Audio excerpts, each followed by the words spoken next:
लेंबू चोपा हो कि कमला चोपा हो रस बाहर कर सारा पर तो निहाती आपण मैंने फिंगी दौथे। आज मुझे आपंक सहित एभलिया गोटे टिप्स शेयर करी आपन को आउ फिंगा पड़ोनी या संग्रह करके रखिए। देखिए आज मुझे आपंक सहित एभलिया गोटे लिक्विड शेयर करी आज भिडियो जहाँ कि आपण तंबा कंसा पितल एगुड़ाक माजी पारे आउ पूरा चकचक कर मार्केट रू आमे पीतांबरी पाउडर किनी थाउ किंबा अन्य किछि कंसा पितल बासन माजिबापी किनी थाउ तो सेटा आउ किनिबा दरकार पड़िबनी। आपण घरे ही बनैकी यूज करें। चलतु ताहले स्टार्ट करवा ये भिडियोटी को देखि पारुथिबे। आपण मु कमला चोपा गुड़ाक नहीं तार रस बाहर कर आचार पाई आउ कमला चोपा गुड़ाक मो पाखे बड़ी जाइथिला तो ताकू नहीं जाइछि। एठी मु गोटे कंसारे बसई नहीं 1 लिटर पानी को भल भाबरे गरम हवा पाई दबा। देखंतु बढ़िया भाव में आमर पानीटा गरम ही आसिलानी। एबे आमे सिथिरे 2 चामच देदबा सोडा खाइबा सोडा जो आमे पकुड़ी बरारे देई थाउ सेही सोडा ही नबा। तापरे 2 चामच देदबा एथिरे डिटर्जेंट पाउडर बा सरफ 2 चामच देदबा।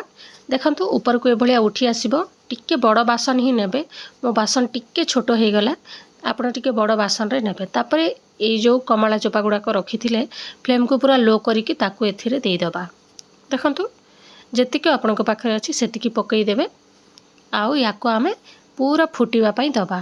फ्लेम को लो करिकि ही सिझेइबा।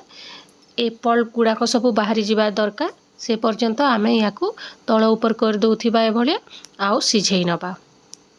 याको सिझेबा पई हमको 20 मिनिट खंडे समय लागिबो जेहेतु आमे लो फ्लेम रे करबा। आपण माने देखि पारुथिबे बढ़िया भाबरे सिझी जाइछि। तार कलर मध्ये चेंज हो जाइछि। याको पूरा ठंडा करि नबा। देखंतु बढ़िया भाबरे सिझी जाइछि। पल्प गुड़ाक भी बाहरी आसीछि। याको ठंडा करि नबा प्रथमे। देखंतु सांग माने एठी बढ़िया भाबरे हमर कमला चोपा गुड़ाक ठंडा हो गलानी। याको आमे हाथ साहाय्य रे एभलिया चिपुड़ी दबा द्वारा देखंतु बढ़िया भाबरे ए पल्प गुड़ाक बाहरी आसुची। सीटा आमको दरकार सेमती ही आउ जो चोपाटा अच्छी ताकू फिंगी देबे। गछ तले गोटे पकई देबे जद्वारा कि गछरे सार हबो। याकू बनैकी आपण मासे 2 मास पर्यंत भी रखिपारे किसी असुविधा नहीं। खराब हबार संभावना नहीं। देखंतु मु सबुतक चोपारू पल्प गुड़ाक बाहर कर सारी। एबे आमे एथिरे देदबा 2 बड़ चामच खंडे आउरी डिटर्जेंट पाउडर बा सरफ। याकू आउ थरे गोले नबा भल भाव में मिक्स करी नबा। एठी देखंतु मु गोटे वाटर बोतलटे नहीं जाइछि। मो पुअर यूज होइथिबा पानी बोतलटा मु नहींछि। आपण जे कोनोसी बोतल नहीं पारिबे किछि असुविधा नहीं। एबे याकू ए भितरे भरी दबा। जेतिक हमर पल्प गुड़ाक बाहरी आपण जे कोनोसी डबा रे रखि पारिबे।